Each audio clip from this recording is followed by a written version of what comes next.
Hello friends, आप देख रहे हैं आपका चैनल शेयर बाजार विद आयुष। और बात करेंगे दोस्तों इस वीडियो में वारी एनर्जीज के आईपीओ के बारे में।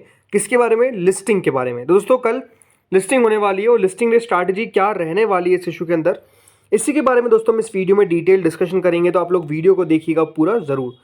सो फ्रेंड्स, सबसे पहले तो जिनको मिला आप सबको कॉन्ग्रेचुलेशंस कि आपको वारी एनर्जीज का आईपीओ मिल गया। नो डाउट अच्छी कंपनी का आईपीओ मिलता है तो ये अपने आप में देखिए एक अच्छा पल होता ही है। बट ज़रूर कह सकते हैं दोस्तों, जिस तरीके से मार्केट में एक पिटाई होती हुई नज़र आई है, मार्केट की जिस तरीके से पिटाई होती हुई नज़र आई है, थोड़े से तो दोस्तों कह सकते हैं कि यहाँ पर जो आईपीओ के अंदर ट्रेंड्स थे वो डेफिनेटली चेंज हुए हैं।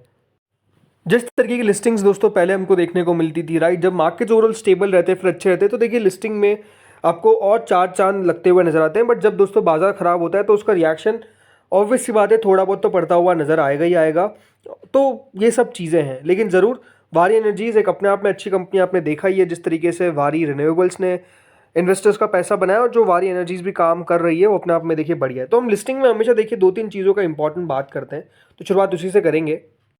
तो सबसे पहले तो दोस्तों, अगर अभी तक आपके डीमैट में शेयर्स नहीं आए, जिसको लेकर काफ़ी लोग कमेंट करते हैं, तो उसकी चिंता ना करें। अगर आपको अलॉटमेंट मिला है तो आपके डीमैट में शेयर दिखा देंगे।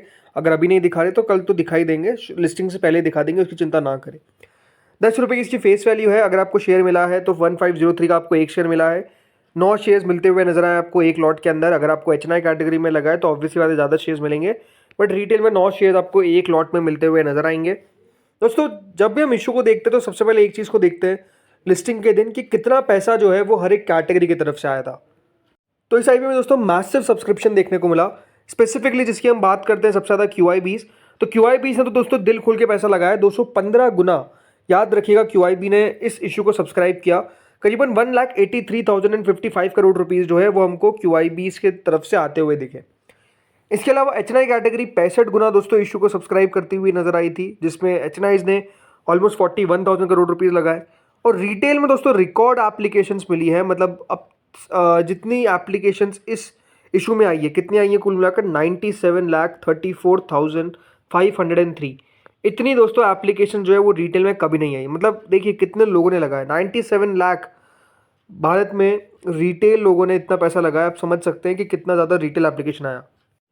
अगर 3 लाख और आ जाता तो दोस्तों 1 करोड़ लोगों के द्वारा रिटेल में आईपीओ आईपीओ में रिटेल में एप्लीकेशन लगा दी थी। तो अपने आप में आप समझ सकते हैं कि रिटेल कैटेगरी कितना शानदार सब्सक्राइब होती हुई नजर आई, राइट। रिटेल ने रिकॉर्ड लगाया। कुल मिलाकर रिटेल ने इस में 16,780 करोड़ रुपए लगाए। वही जो एम्प्लॉय कैटेगरी वो 5.5 गुना भरी। तो कुल मिलाकर दोस्तों ये इशू 79.44 टाइम्स और पैसों के हिसाब से 2,41,000 करोड़ रुपीज रिसीव करने में कामयाब हुआ। तो दोस्तों जो पहला बॉक्स आता है सब्सक्रिप्शन का, राइट, कंपनी ने उस बॉक्स को तो बहुत अच्छा टिक किया। मैसिव सब्सक्रिप्शन मिलता हुआ नजर आया कंपनी को हर एक कैटेगरी से, भली वो रिटेल हो, भली वो एचएनआई हो, भली वो क्यूआईबीज हो, राइट। तो सब्सक्रिप्शन वाली बात तो सही है।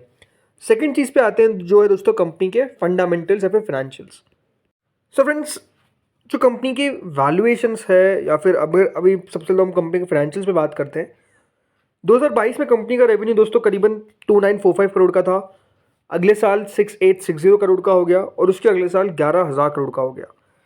कंपनी के रेवेन्यू में आप देख सकते हैं एक बहुत ही शानदार बढ़त जो है वो हमको कंटिन्यूसली देखने को मिली है।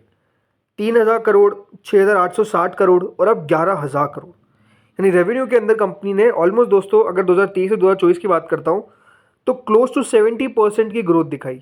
मुनाफा दोस्तों कंपनी का 79 करोड़ रुपए था, उसके अगले साल 500 करोड़ का हुआ और अब 1274 करोड़ का हो गया।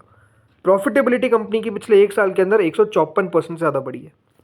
कंपनी ने भी फर्स्ट क्वार्टर के नंबर्स पेश करे, ऑलमोस्ट 3500 करोड़ का revenue with a profit of 401 crore. तो कंपनी के फाइनेंशियल्स में कोई भी कमी हमको देखने को नहीं मिलती है। आप कंपनी के बोरिंग्स देख सकते हैं, कंपनी की बोरिंग्स काफ़ी कम नजर आती है। मतलब कंपनी के रिजर्व से देखें 4,220 करोड़ के, उसके हमने कंपनी के ऊपर जो बोरिंग है वो करीबन 260 करोड़ की। तो डेफिनेटली बोरिंग कुछ खास नहीं है। ये बात ध्यान रखिएगा दोस्तों, जिस वैल्यू पे कंपनी अपना आईपीओ अभी लेकर आई है, अभी कंपनी की मार्केट कैप है करीबन 42,939 करोड़। अगर इससे एग्जैक्ट डबल खुलेगा तो देखिए इसकी जो मार्केट कैप है वो ऑब्वियस बात है डबल हो जाएगी, राइट। अगर हम उसको 43,000 करोड़ माने तो डबल 86,000 करोड़ होता है कि उतने पर ये अगर लिस्ट होता है। अभी तो हम बात करेंगे लिस्टिंग कवर होती है, बट अभी मार्केट कैप कितनी है वारी एनर्जीज की, तो वो आप देख सकते हैं 42,939 करोड़। कंपनी की रिटर्न रेशियोज आप देखिए, रिटर्न ऑन इक्विटी है 9%, capital employed 9.5%, debt to equity बहुत कम है, राइट। मार्जिन कंपनी के 11% पर है। लेकिन अब आते हैं सबसे इंपॉर्टेंट पॉइंट जो है वैल्यूएशन। तो ये कंपनी अपना आईपीओ लेकर आई है at a price to earning of 26.76, ठीक है। और इसके जो लिस्टेड पीयर्स है, right, Websol Websol Energy Systems, right, वो तो कोई प्रॉफिट में नहीं है, तो डेफिनेटली पी नहीं है। बट जो हाल ही की लिस्टेड कंपनी है प्रेमे एनर्जीज, राइट, प्रॉफिटेबल कंपनी है और जो प्राइस अर्निंग पर ट्रेड करती है वो है 151.13। यानी एक बात आपको बताने वाली जो साफ है वो यही है कि दोस्तों कंपनी जो वैल्यूएशन लेकर आई है, ऐसा नहीं है कि कंपनी ने बहुत हायर वैल्यूएशन रख दिया। कंपनी ने वैल्यूएशन सही रखा, 151 का पी इस कंपनी को मिलता है। ज़रूरी नहीं है कि वारी को भी इतना ही मिलेगा, बट द थिंग इज कि नो डाउट दोस्तों वैल्यूएशन के हिसाब से वारी एनर्जीज ऐसा नहीं है कि बहुत एक्सट्रीम वैल्यू पर अपना आईपीओ लेकर आ गया। कंपनी सही वैल्यू पर अपना आईपीओ लेकर आया, ये साफ दिखता है। अगर आप कंपनी के पॉजिटिव ढूंढने आएंगे तो देखिए पॉजिटिव्स क्या है। सबसे पहली बात तो ये one of the first companies थे जो दोस्तों सोलर मॉड्यूल मैन्युफैक्चरिंग करते हैं। इनके पास ऑलमोस्ट अभी देखा जाए तो मार्केट शेयर है, डोमेस्टिक मार्केट शेयर है अराउंड 21% के आसपास का। वारी एनर्जीज आप देखिए, WEL यानी वारी energies limited is over 3 time the size of the next largest player in the domestic market. मतलब इतनी बड़ी कंपनी है ये। इसके बाद जो कंपनी आती है वो इससे 3 गुना कम कंपनी, राइट, 3 गुना छोटी कंपनी। तो आप समझ सकते हैं कि इनकी किस तरीके की यहाँ पर मार्केट्स के अंदर मजबूती है। इसके अलावा कैपेसिटी एक्सपांशन पे कंपनी जोर डाल रही है, वो भी बैकवर्ड इंटीग्रेशन के साथ। जो सरकार की पॉलिसी अभी आ रही है, राइट, लगातार सरकार इनिशिएट कर रही है कि किस तरीके से आप एनर्जी ट्रांजिशन के ऊपर फोकस करें, राइट। तो इसलिए जो PM कुसुम योजना है, रूफटॉप फेज सेकंड, राइट, इनसे इस कंपनी को नो डाउट फायदा होता हुआ नजर आएगा। इसके अलावा इनके फाइनेंशियल्स भी अगर आप देखेंगे तो superior financials, industry best return ratios आपको देखने को मिल जाएंगे। और दोस्तों इसकी अगर अभी करेंट ग्रे मार्केट देखा जाए तो 1503 पे ग्रे मार्केट चल रही है। 1503 के सामने जो प्राइस बैंड है 1300 पे ग्रे मार्केट चल रही है। यानी कितनी ग्रे मार्केट है? ऑलमोस्ट 86.49%। कई जगह पे प्रीमियम दोस्तों 87% के पार भी चल रहा है, राइट। तो अपने आप आप समझ सकते हैं कि ग्रे मार्केट भी काफ़ी शानदार है। तो सब चीज़ें दोस्तों आपने समझ ली कि देखिए लिस्टिंग के लिए इंपॉर्टेंट क्या है। फाइनेंशियल्स कंपनी की मजबूत है, सब्सक्रिप्शन कंपनी को स्ट्रॉन्ग मिला है, वैल्यूएशन वाइज दोस्तों कंपनी डेफिनेटली आपको ऐसा नहीं कि बहुत ओवर प्राइस नज़र आती है। तो ये सारी चीज़ें एक अच्छा कॉम्बिनेशन बनाती है। ग्रे मार्केट भी अच्छी है।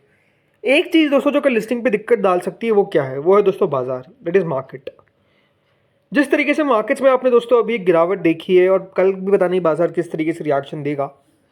अगर मार्केट्स में कल और गिरावट बढ़ती हुई नज़र आती है तो आई थिंक वो एक पॉइंट रहेगा जिससे दोस्तों लिस्टिंग पर आपको थोड़ा सा डेंट पड़ता हुआ नज़र आ सकता है। डेंट का मतलब क्या है कि देखिए अगर 86% का प्रीमियम दिख रहा है, राइट, वैसे प्रीमियम 100% के पार था, राइट, तो वहाँ से 86% तो अभी करंटली चल रहा है, 70% तक भी प्रीमियम गया है। तो प्रीमियम में गिरावट के पीछे का रीज़न क्या था कि दोस्तों लगातार आप मार्केट्स को गिरता हुआ देख रहे हैं। अगर बाजार गिरेगा तो कोई भी ऐसी कंपनी नहीं है दोस्तों जो नहीं गिरेगी। अच्छी से अच्छी कंपनी भी गिरती है, बुरी से बुरी कंपनी तो गिरती है। तो ये हमेशा आपको बात ध्यान रखनी है कि इसमें भी गिरावट जो ग्रे मार्केट में देखने को मिली इसके पीछे का रीज़न मार्केट्स है। अगर कल बाजार शुरुआत में और नीचे चले गए तो ये ज़रूर कह सकते हैं कि लिस्टिंग पर आपको असर पड़ता हुआ नजर आएगा।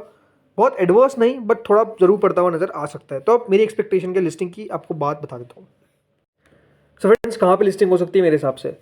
देखिए सिंपल सी बात है, 1503 का प्राइस बैंड है और 9 शेयर आपको मिलेंगे। बट मेरे एक्सपेक्टेशन यही है कि इसकी लिस्टिंग दोस्तों 2780 से लाकर 3080 के बीच में आपको होती हुई नजर आएगी। अब कहेंगे रेंज तो इतनी ज़्यादा बड़ी दे दी मैंने, ऑलमोस्ट 300 पॉइंट्स की। इसके पीछे का रीज़न है मार्केट्स। देखिए सिंपल सी बात है, अगर कल बाजार बहुत ही गिर गए तो आई थिंक 2780 से नीचे लिस्टिंग तो नहीं होनी चाहिए। लेकिन अगर बाजार ने कल दोस्तों थोड़ा बहुत भी संभाल लिया अपने आप को तो आई थिंक ये मोर देन 100% भी लिस्ट हो सकता है। देखिए कंपनी जिस तरीके से ट्रेड कर रही है, राइट, अगर इसको FY25 के हिसाब से 50 का मल्टीपल भी देंगे, 52 का मल्टीपल भी देंगे, बिकॉज प्रेमी एनर्जीज FY25 में ऑलमोस्ट दोस्तों FY25 के हिसाब से ऑलमोस्ट 54-55 की प्राइस अर्निंग पर ट्रेड करती है। अगर कंपनी को 50 का पी भी दिया जाता है तब भी दोस्तों ऑलमोस्ट 100% का लिस्टिंग गेन बनता है। और अगर 51 का भी जाता है तो ऑलमोस्ट 105% का लिस्टिंग गेन बनता है। इसलिए मेरे हिसाब से दोस्तों यहाँ पर प्रॉफिट जो है वो आपको 100% ज़्यादा यानी 105% तक का भी हो सकता है। और अगर बाजार की हालत ख़राब रही तो ऑलमोस्ट 85% का प्रॉफिट होना चाहिए। तो ये दोस्तों मेरा व्यू है जो आपके साथ मैंने शेयर किया। होपफुली आपको वीडियो अच्छा लगा होगा। लेकिन आप लोग मुझे बताइए आपका व्यू क्या है, आपको क्या लगता है, बताइए कमेंट सेक्शन में। इस वीडियो में इतना ही था। Thank you friends for watching this video.